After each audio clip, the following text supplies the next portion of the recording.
Breaking news, breaking news. Adams County, Indiana Amish back into the news headlines once again.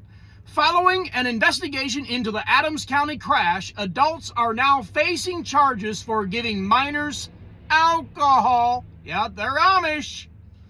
And a teenager is facing the consequences of guiding a buggy while drunk.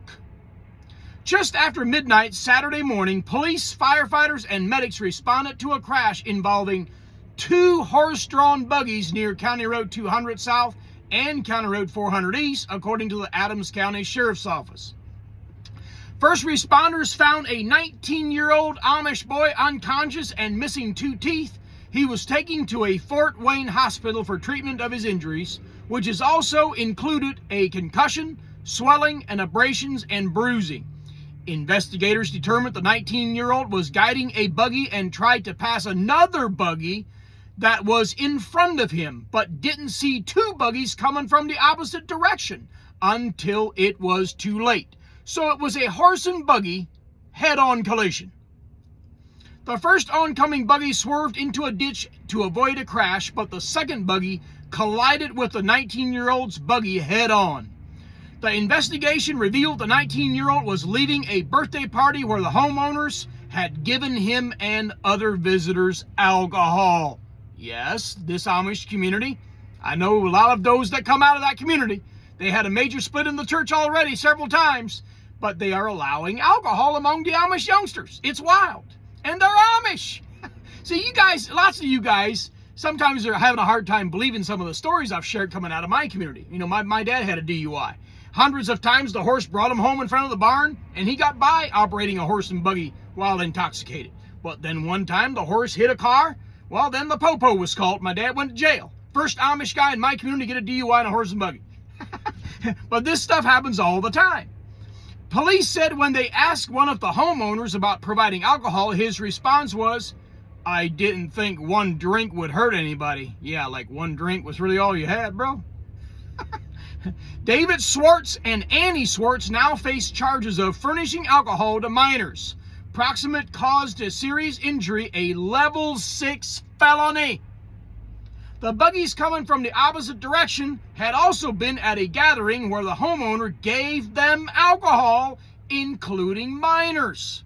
That homeowner admitted to deputies that minors consume alcohol on his property, which he said he allows if they stay at home. Malin Schwartz faces a count of providing use of property for minor consumption, a Class C infraction. Naomi Schwartz faces a count of furnishing alcohol to minors, a Class B misdemeanor. The 19-year-old who caused the crash faces a OWI charge with endangering, a Class A misdemeanor, minor consumption, a Class C misdemeanor, improper passing, a Class C infraction, and serious injury with implied consent refusal, a Class C infraction. Two of the passengers in the oncoming buggies for Class C misdemeanor counts of minor consumption.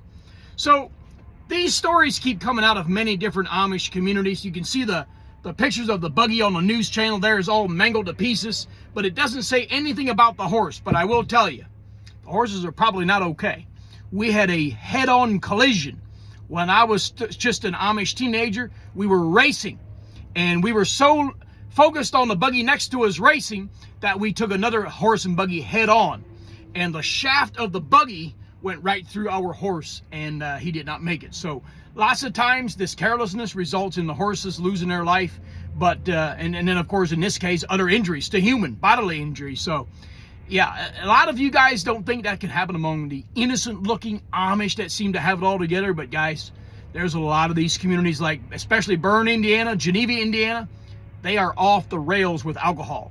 Alcohol is not okay in the Amish communities, but it has become a huge, huge issue in many of these communities where even though they get shunned for alcohol, it is just out of control. And I've talked to a preacher not long ago out of Pennsylvania that said their community was so bad they could not get it under control, so they split.